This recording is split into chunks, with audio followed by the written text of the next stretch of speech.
It was the middle of a perfect Tuesday afternoon, the kind of sunny, quiet day I'd dreamed about back when I was trapped in a tiny, noisy city apartment, grinding away in tech for 10 years. And there I was, sinking the first post of my beautiful, tall, 6-foot oak fence, finally reclaiming a tiny sliver of peace. The entire reason I bought this place, this specific house, was for this moment. The absolute, non-negotiable right to build what I want on my own land. But before the post was even halfway in the ground, the serenity shattered and the screaming started. I mean, the screaming.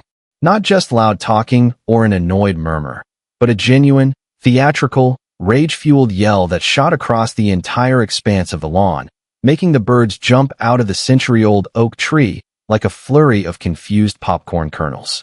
And it was aimed directly at me, Ethan Vance, a guy who had literally just moved into Willow Creek Heights 3 days earlier, still living out of boxes and already deemed a menace. Stop. Right there. You put that post down right now, Mr. Vance. You are violating every single covenant we stand for. I straightened up slowly, shielding my eyes from the glare, and saw her, Veronica Sterling, but everyone knew her as Ronnie, the self-appointed queen of Emerald Crest. She was barreling across my perfectly manicured front yard, moving with the terrifying conviction of someone who genuinely believes they are the moral center of the universe. Her linen suit, which was probably expensive, looked tight with fury, and she was pointing a finger at me like I was a criminal caught red-handed stealing neighborhood funds. Her face was already turning that alarming shade of puce, a magnificent, terrifying color that only true, self-righteous HOA indignation can achieve. You can't build that fence, Mr. Vance, she declared, puffing up her chest as she stopped just inches from my shovel. It explicitly violates the height covenant, the material bylaw, and, more importantly than all of that, it hasn't been officially approved by my architectural review board. Did you even submit the proper 6-page application, with the 3 required material samples and the signature of a licensed surveyor? I doubt it. I just held the shovel, watching the steam practically rise off her, trying to process how someone could manufacture this level of drama over a piece of pressure-treated wood. But I knew the real issue. It wasn't about the height. It was about the control, and specifically, the view. My lot was strategically placed. It wasn't just my house. It was the first property on the long, sweeping curve of what they had always called the Heritage Tract. My new fence, at a glorious 6 feet, was going to permanently obstruct the perfect, picturesque, billion-dollar view she had from her own enormous, turreted house up the hill, the uninterrupted sight line straight down to the little lake and the HOA clubhouse. This wasn't about bylaws. This was about spite. This was about power. And this was about property value, specifically hers. Before I could even muster a polite, "Good afternoon, Ronnie," she snapped her fingers again, a sharp, obnoxious sound that felt rehearsed, and 2 other members of the HOA board, who I now recognized as her utterly subservient little lieutenants, hustled over like a security detail called to manage a shoplifter. "Mr. Vance, you are in immediate, egregious violation." One of them, a skinny, pale guy named Greg who looked like he was about to faint from the sheer confrontation, mumbled, shoving a thick, bright orange piece of paper into my hand. "Sign this. It's the formal, Level 3 warning. You must cease and desist all construction immediately or face a fine of $500 a day, retroactively applied to the moment the lumber touched the ground." I glanced down at the paper. It was a poorly photocopied thing, the Emerald Crest HOA logo blurry, and the legal language laughably vague, full of grammatical errors. I took a slow, deep, intentional breath, letting the silence hang heavy in the air, because I knew this was the moment of no return. This was the opening move in a chess match she thought she had already won. I looked Ronnie right in her intensely staring, cold blue eyes, and dropped the orange sheet to the dirt. "I'm not signing that," I said, my voice completely level, betraying none of the adrenaline pumping through my veins. "And I won't be ceasing any construction." Her face went through an entire spectrum of emotions, from shocked puce to a horrified white, and then, finally, it snapped back to a furious, vascular red in less than a second. It was truly magnificent theater, worthy of a daytime Emmy. "Excuse me," she hissed, stepping so close I could smell her expensive French perfume. Or maybe it was just raw, unadulterated HOA fury. What did you just say to me, Mr. Vance?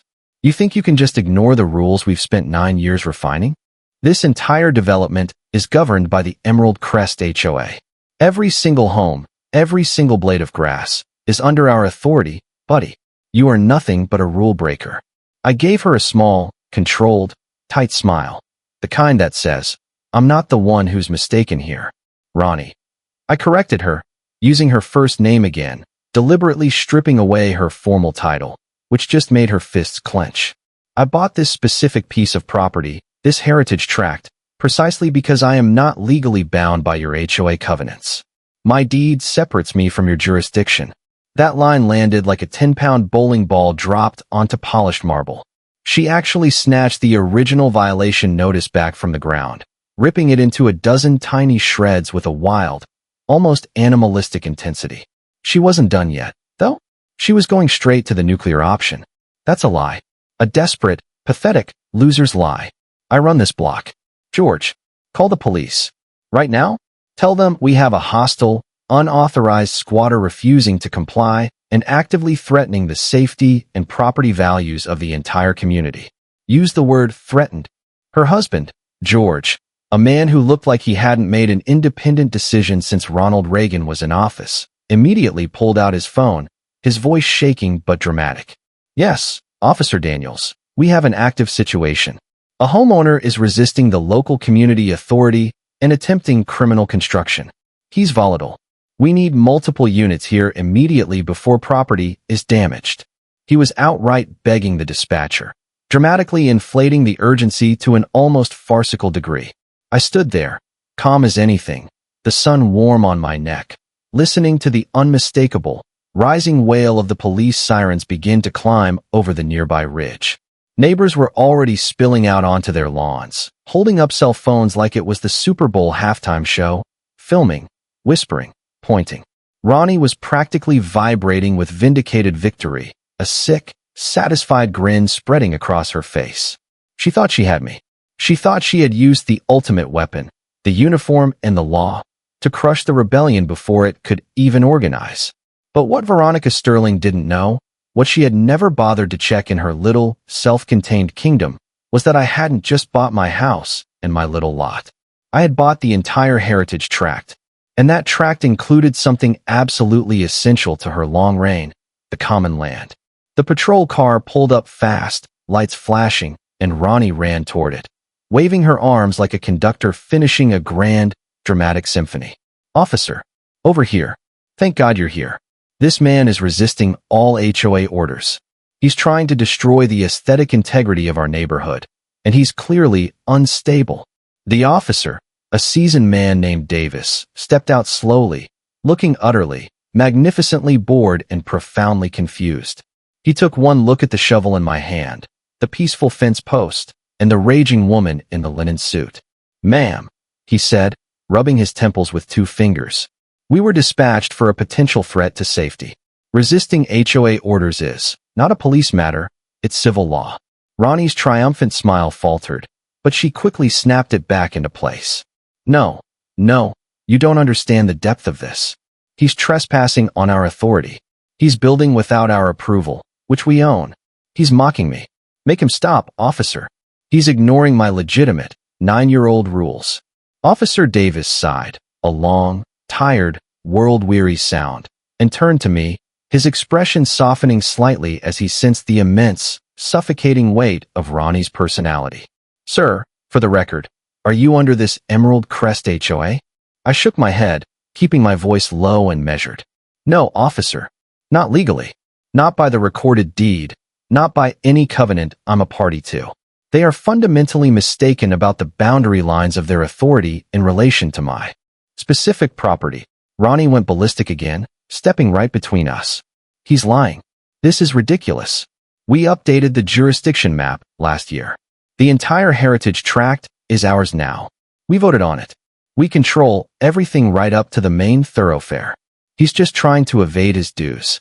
That line about the updated jurisdiction made Officer Davis raise a skeptical, very official eyebrow. Updated jurisdiction? Ma'am, did you file this update with the county recorder's office? Does the county recognize your expanded territorial authority? Ronnie scoffed, a tiny, high-pitched sound of disbelief. We don't need county approval. We are the HOA. We govern ourselves. We run this entire community. Officer Davis looked completely done with the conversation, his body language screaming, I absolutely did not sign up for this level of suburban insanity today. George, the husband, stepped forward, his voice suddenly sharp, trying to inject some false corporate authority. Officer, look, we know how these developers and rule dodgers operate. Just force him to stop construction and surrender his ID. We'll handle the rest through our lawyers. That was the line that flipped the final switch. Officer Davis's tone snapped to steel. Sir, I will not force a private citizen to stop working on what appears to be his own recorded property without clear, legal, county-certified justification. I need to see the paperwork. Both sides. Mr. Vance, do you have your current deed and boundary survey? I nodded and walked slowly toward my truck, letting Ronnie tail me, her voice a poisonous, continuous whisper loud enough for all the neighbors to hear. Bring whatever fake document you want. It won't change anything. This is our land. We have a dozen precedents. We will crush you in court, just like we crushed the Petersons over the wrong shade of blue paint. I reached into the glove compartment. The folder was heavy, thick, wrapped tightly in a rubber band. I pulled out the first document, a clean, official, sealed deed, and handed it to Officer Davis. He scanned it, his eyes tracking the fine print. His face, which had been bored, shifted to mild confusion, then to outright, noticeable surprise. Ronnie tried to intercept it, a desperate claw reaching out. Let me see that. It's probably a photocopy of a forgery. Officer Davis firmly pulled it out of her reach. Ma'am, this is a deed. But it's a consolidated deed. It covers multiple lots in this tract. Ronnie actually stumbled back a full step, her expensive shoes kicking up a little dust. What do you mean? What is he? A slumlord? Officer Davis turned the page around so she could see the highlighted section, and I finally spoke the line that had been a silent, simmering pressure in my chest for 3 long days. Ronnie, you keep saying this is your block. The county says I bought the heritage tract. I didn't just buy lot 1, where I'm standing now. I bought lots 1 through 9. Full, absolute ownership, officially recorded and sealed by the county recorder's office last week. Her lips parted, dry, silent. No sound came out. She just stared at the page, specifically at the list of lot numbers, and then her eyes snapped over to the massive, sprawling, centrally located clubhouse and pool complex that sat prominently on the curve of the tract. Lots 1 through 9. But that includes. Her voice was barely a squeak, the sound of a balloon slowly deflating. I gave her a cool, non-committal nod, letting the reality sink in.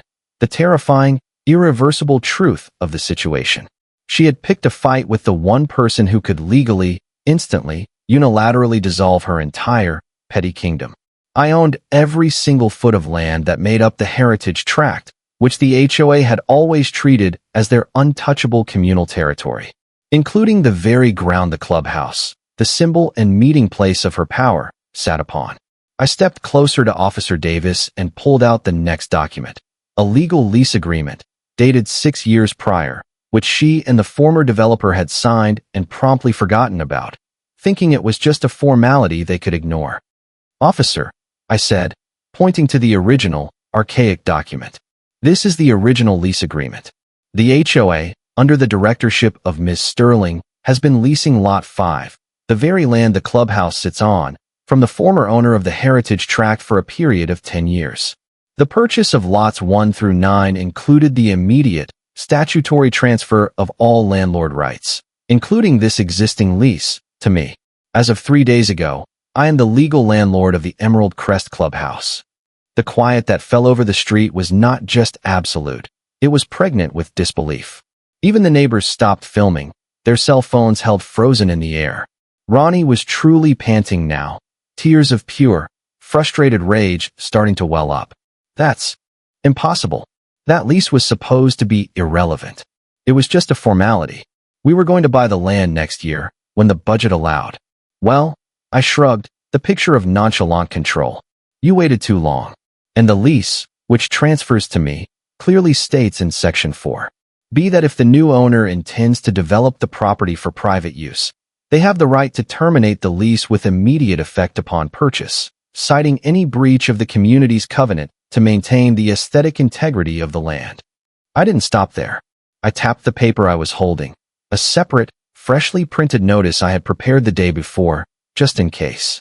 And speaking of breaches, Ronnie, the clubhouse sits on my land, Lot 5. But right here, I gestured dramatically toward the small, decorative stone wall bordering my house, Lot 1.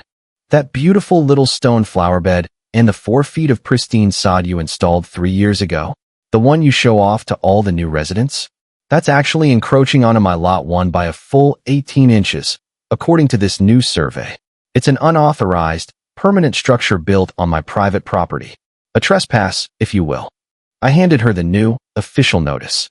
It wasn't orange and fuzzy like her violation. It was heavy, crisp, clean, and stamped with my new holding company's legal logo. That, Ronnie, is a formal notice of violation and an immediate cease and desist addressed to the Emerald Crest HOA and to you personally. You have exactly 24 hours to remove that flower bed and sod from my property, or I will file for an injunction and sue the HOA for punitive damages stemming from unauthorized construction and intentional harassment on my private land. The clock starts now. The mic drop moment was glorious. Ronnie stood frozen, the paper shaking so violently in her hand that the expensive diamond wedding band on her finger flashed wildly. She stared from the legal documents I had handed her, to the now-doomed clubhouse, to the tall, handsome oak fence post I was still holding. Officer Davis cleared his throat, addressing Ronnie with a finality that now carried the full weight of the state. Ms. Sterling, Mr. Vance has presented clear, recorded, county documentation showing full, undisputed ownership of this entire parcel and the land where your clubhouse sits, as well as evidence of your unauthorized construction on his private property. You have absolutely no legal basis for interfering with his work. I advise you and your board members to vacate Mr. Vance's property immediately. Any further attempt to trespass, harass, or interfere will result in an official police report and possible criminal charges. Your civil matter is now concluded. The crowd of neighbors, who had been whispering, suddenly erupted, not in loud cheers, but in a wave of relieved, knowing murmurs and excited chatter. I heard one woman mutter, "It's about time she got taken down," and a guy in a baseball cap gave me a discreet but firm thumbs up. It was less a moment of personal victory for me, and far more a moment of collective emancipation for them. Ronnie looked utterly, totally defeated. Her face was pale, her mouth a thin, trembling line. George tried one last time to intervene, but Officer Davis sternly directed him back to their Cadillac Escalade. She took one final, long, hateful look at me, at the shovel, and at the unshakable oak post I was about to finish driving into the ground. Then she slowly, and I mean painfully slowly, walked back to her car, her shoulders slumped, her little HOA kingdom dissolving into dust right behind her. The sirens went silent, and Officer Davis gave me a nod and drove away, leaving a strange, triumphant peace behind. The aftermath was exactly what you would expect from a collapsed regime. The 2 other board members rushed over, not to apologize to me, but to desperately ask how they could save their beloved clubhouse. I told them simply, "You can't. The lease is terminated. I bought the land for my own private use." Ronnie and George had to sell their massive house at a catastrophic loss to cover the mounting legal costs and the sudden, devastating loss of the clubhouse asset, which sent the entire Emerald Crest HOA into a panicked, chaotic spiral of infighting and bankruptcy. They eventually moved out of state. Thankfully, rumors swirling that she was trying to start a new, even more restrictive HOA in Arizona, which honestly, the thought alone still gave me cold sweats. I finished my fence. It was beautiful, high, and it gave me the absolute privacy I craved. And yes, the clubhouse, which sat squarely on Lot 5 of my land, was eventually converted into my private guest house, workshop, and a very loud recording studio, which, honestly, made a lot of noise, but hey, my rules now. The Emerald Crest HOA? I officially dissolved it. All 9 lots of the Heritage Tract are now one unified, privately controlled estate. I manage the land. I set the rules, simple, common-sense rules, mostly about noise after 10 p.m. and not throwing trash into the lake. I've become the sole authority, the landlord king of Willow Creek Heights. I brought peace, yes, but I also consolidated every shred of power into my own hands. And the strange thing is, the neighbors seem genuinely okay with it. They prefer my quiet, hands-off governance to Ronnie's tyrannical reign. But that's the question that keeps me up sometimes, the one I need your help with, the one that defines the whole moral of the story. Was I right to use a calculated, legal loophole to seize absolute control, even if my motive was to dismantle a dictatorship and restore order? I brought justice to the street, but I also created a single point of absolute power, me, the new king. Should I have given the clubhouse back to the community for a nominal fee? Should I have helped them form a new HOA, one that was less toxic than the old one, but still subject to democratic process? Or did I do the world, and this neighborhood, a necessary favor by just ending the whole HOA mess once and for all and becoming the one, benevolent, undisputed owner of the land? Let me know what you think in the comments. Would you have ended the HOA completely and become the landlord king? Or would you have shared the power? Drop a like, hit that subscribe button, and tell me your wildest HOA story down below. I need to know I'm not the only one who ended up fighting the system this hard and winning this big.